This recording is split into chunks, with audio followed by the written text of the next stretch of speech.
The old man lived a quiet life on the outskirts of the village, where the forest stretched endlessly, dense and mysterious.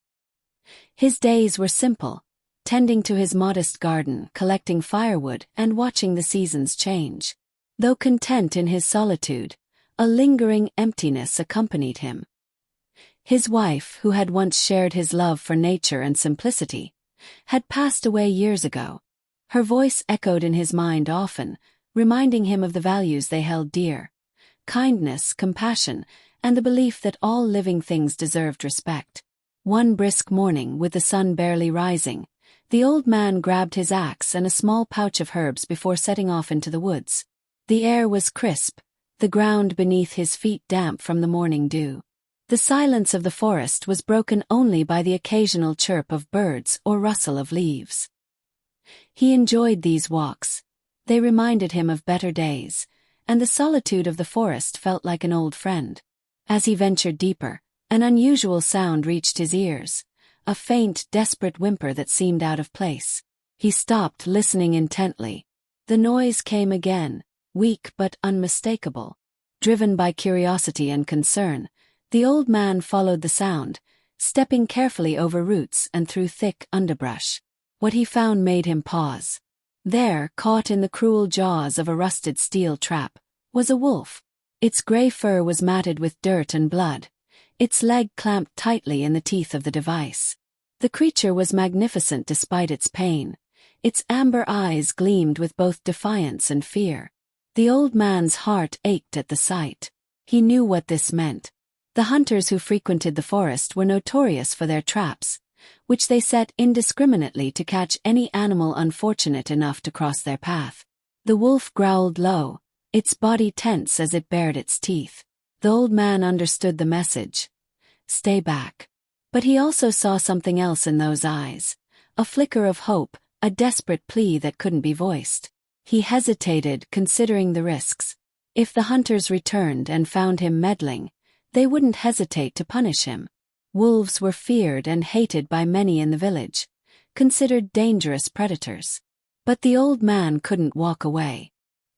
His late wife's words came to him again, clear as day. We are measured by how we treat the most vulnerable, even when no one is watching. Slowly he crouched down, keeping his movements deliberate and calm. He spoke softly, his voice steady despite the pounding of his heart. Easy now, friend. I mean no harm. The wolf's growl subsided, replaced by labored breathing. Its eyes tracked his every move as he inched closer. The old man examined the trap. The metal was old and rusted, but the mechanism was strong. He pulled a small knife from his pocket, the blade dull from years of use. This will hurt, but I promise it'll be over soon, he murmured, more to reassure himself than the wolf. As he worked, the wolf flinched and yelped, its body trembling with pain and fear. The old man kept speaking, his voice a constant, soothing rhythm. Finally, after what felt like an eternity, the trap released its hold. The wolf pulled its leg free, collapsing briefly before attempting to stand. Blood seeped from the wound, staining the ground. The old man reached into his pouch, pulling out a handful of dried herbs. He crushed them between his fingers, mixing them with water from a small flask to create a paste. The wolf watched him warily but didn't resist as he gently applied the mixture to the injured leg. This will help, he said softly, his hand steady despite the creature's imposing presence. When he finished, the wolf limped a few steps away, turning to look at him one last time. Their eyes met, and for a moment time seemed to stand still. There was no growling now, no fear. Only a silent understanding. The wolf dipped its head slightly, then disappeared into the trees, its form fading into the shadows. The old man remained kneeling on the forest floor, staring after it. A strange sense of fulfillment washed over him, as if he had done something more significant than he could put into words. He wiped his hands on his coat and stood, feeling the weight of the moment settle in his chest. As he made his way back home, the forest felt quieter than before, as though it too recognized the significance of what had happened. The old man didn't tell anyone about the wolf. He knew they wouldn't understand. To them, it was just another animal, a predator to be feared and avoided.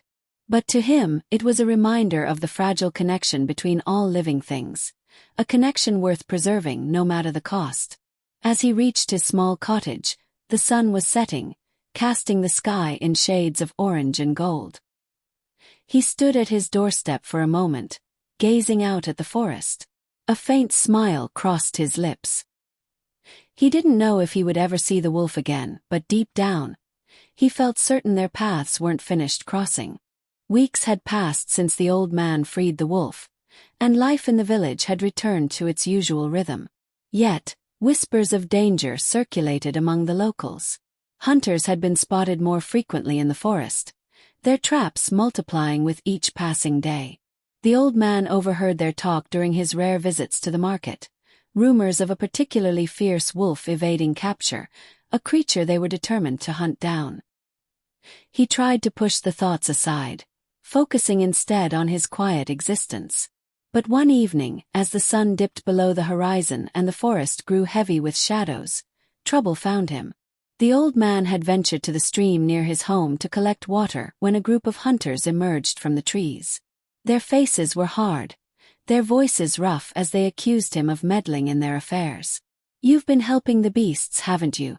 one of them growled, his hand resting on the rifle slung over his shoulder. The old man denied their claims, his voice calm but firm. Yet the hunters were unconvinced. They bound his hands and forced him into a crude cage fashioned from iron bars, leaving him there as a warning to others. Night fell quickly, and the forest grew cold and silent. The old man sat in the cage, his breath visible in the chill air. He felt the sting of fear, but also a strange sense of acceptance. He had lived a long life, and if this was how it ended, so be it. Yet, as the hours dragged on, a low growl broke the stillness. From the shadows emerged the wolf, the same one he had freed, now standing tall and strong, its amber eyes glowing in the moonlight. The old man's heart swelled with both relief and astonishment. The wolf stepped closer, its movements deliberate and confident. It sniffed the air, assessing the situation, before locking its gaze on the hunter's camp just beyond the clearing. The wolf moved with calculated precision, slipping through the darkness like a shadow. The hunters, oblivious to the danger, were gathered around their fire, their laughter loud and careless.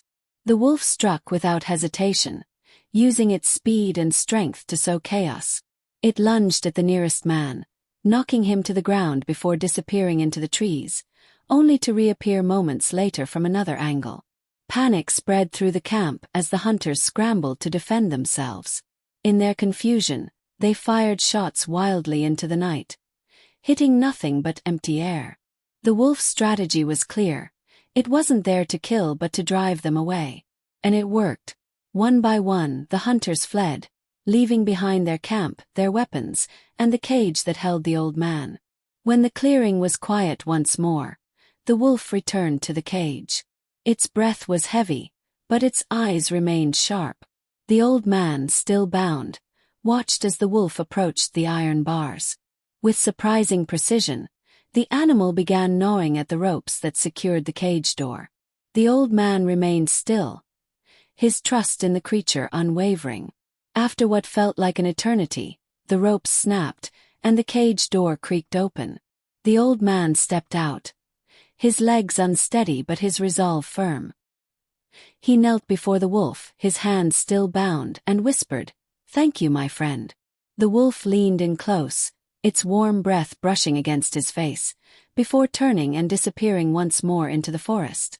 The old man made his way home under the light of the moon, the ropes still dangling from his wrists.